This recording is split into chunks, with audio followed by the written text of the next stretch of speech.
আমি শিপ্রা মজুমদার আজকে আবার একটা নতুন রেসিপি নিয়ে তোমাদের কাছে চলে এসেছি। আজকে রেসিপিটা ভীষণ ইন্টারেস্টিং, তাহলে তোমরা দেখতে থাকো। আমি আজকে তোমাদেরকে কি দেখাতে চলেছি, তাহলে চলে এসো আমার সাথে, দেখতে শুরু করো। দেখো, একটা কাচের বাটিতে আমি উঁচু উঁচু 1 হাতা দই নিয়ে নিলাম। এটা 100 গ্রামের থেকে একটু কম হবে। এটাকে ভালো করে ফেটিয়ে নিচ্ছি। প্রথমে আমি দইটাকে ফেটিয়ে নিলাম। একদম ভালো করে স্মুথ একটা ব্যাটারের মতো তৈরি করতে হবে। তার মধ্যে অল্প একটু করে জল দিলাম দইটাকে পাতলা করার জন্য। যেহেতু দইটা অনেক গাঢ় ছিল, সেই জন্য দইটাকে একটু পাতলা করে নিতে হবে। দেখতে পাচ্ছ আমি কেমন পরিমাণে দইটাকে পাতলা করে নিচ্ছি একটু জল দিয়ে। এরকম একটু থিকনেসের দরকার। আর নিয়েছি 2টো আলু, সেদ্ধ আলু, খোসা ছাড়িয়ে নিয়েছি। মাঝারি সাইজের 2টো আলু গ্রেটারের বড় দিকটা দিয়ে একটু গ্রেট করে নেব। দেখো, এইভাবে গ্রেট করে নিতে হবে।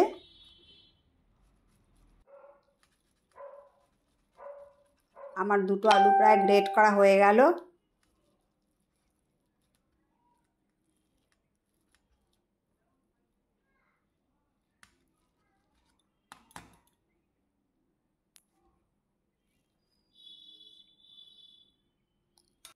এরপরে আমি একটা কাচের বাটির মধ্যে গ্রেট করা আলুটা নিয়ে নিলাম।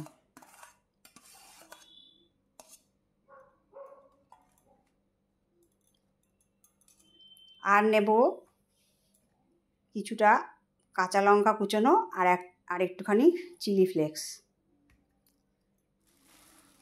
ওই একটু নিয়ে নিলাম। আর নেব 2 চামচ চালের গুঁড়ো। পরিমাণ অনুপাতে নিতে হবে। আমি যেহেতু 2টো মাঝারি সাইজের আলু নিয়েছি, সেই জন্য 2 চামচ চালের গুঁড়ো নিলাম। আর নিলাম 1 চামচ লবণ। এইটা নিয়ে ভালো করে মেখে নিতে হবে। এরপরে আরও অন্যান্য সামগ্রী দেব, তোমরা একে একে ফলো করতে থাকো। এবার দইটা যে ফেটিয়ে রেখেছিলাম জল দিয়ে, সেটা আস্তে আস্তে ওই আলু মাখার মধ্যে দিয়ে দিচ্ছি। এমন পরিমাণে দেব যাতে খুব বেশি পাতলা না হয়ে যায়, আবার খুব বেশি গাঢ় না হয়। এমন একটা থিকনেস থাকবে এই আলু মাখাটার মধ্যে।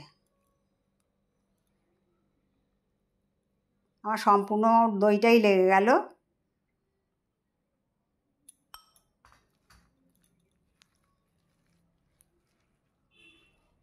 এইভাবে ভালো করে আলুটাকে মেখে নিতে হবে।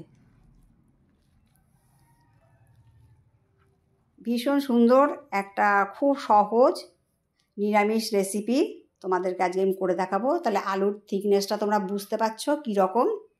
দই দিয়ে আলু মাখাটা খুব বেশি গাঢ় হবে না, খুব বেশি পাতলা হবে না। এবার একটা হাতার মধ্যে আমি সাদা তেল দিয়ে গ্যাসটাকে অফ করে দিয়েছি। আর একটু জিরে ফোড়ন দিলাম। জিরেটা যেন পুড়ে না যায় সেই দিকেও লক্ষ্য রাখতে হবে। আর এবার একটু হিং ফোড়ন দিলাম।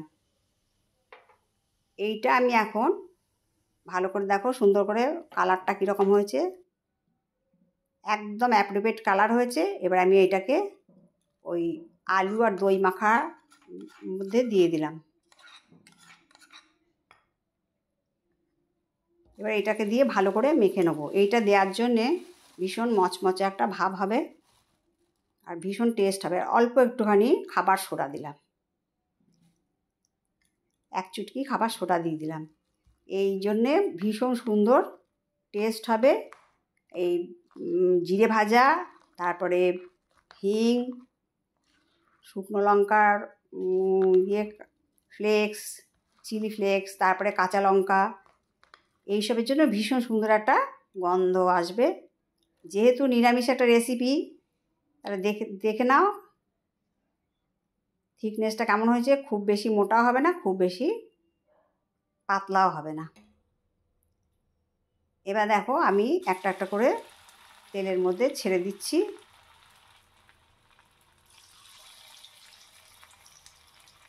এইভাবে তোমরা, আজকে আমি তোমাদেরকে আলুর ফুলকি তৈরি করে দেখাচ্ছি। এইভাবে তোমরা আলুর ফুলকি তৈরি করে নিও, ভীষণ সুন্দর টেস্টি। এটা যে কোনো কিছুর সাথে খেতে পারা যায়, ডাল ভাতের সাথেও খেতে পারা যায়, বা স্ন্যাক্স হিসাবে চায়ের সাথে কফির সাথেও খেতে পারো, মুড়ির সাথেও খেতে পারো। আর নিরামিষের দিনটা সম্পূর্ণ জমে যায়। এরকম একটা আলুর ফুলকি তৈরি করে নিলে তাহলে তোমাদের কেমন লাগছে জানিও। এই আলুর ফুলকিটা কত সহজ তোমরা দেখতেই পেলে।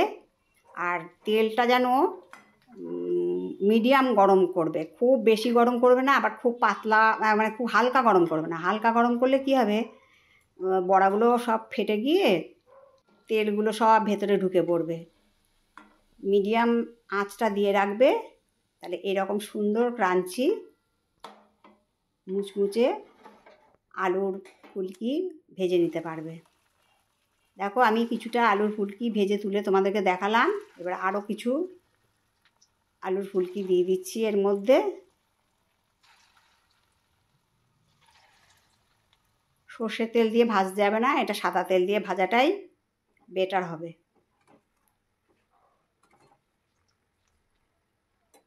হালকা হাতে ওপর নিচ করে নিয়ে আবার তুলে নিচ্ছি। দেখো, দিয়েই সঙ্গে সঙ্গে উল্টাতে যাবে না। এইভাবে আমি পরপর আলুর ফুলকিগুলো ছেড়ে দিচ্ছি।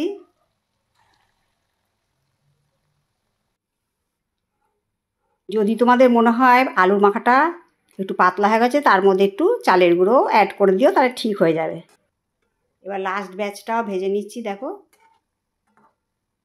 তোমরা নিজেরাই বুঝতে পারবে, একদম তলাতেও লাগবে না, কিছুই না, খুব সুন্দরভাবে ভাজা হয়ে যাবে আর কড়াই থেকে খুব সুন্দর উঠে পড়বে। তাহলে কত সহজ একটা আলুর ফুলকি তোমাদেরকে দেখালাম।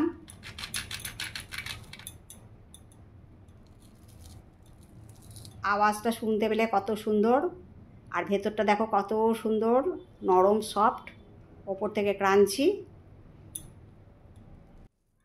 আরেকটা ভেঙে তোমাদেরকে দেখাচ্ছি।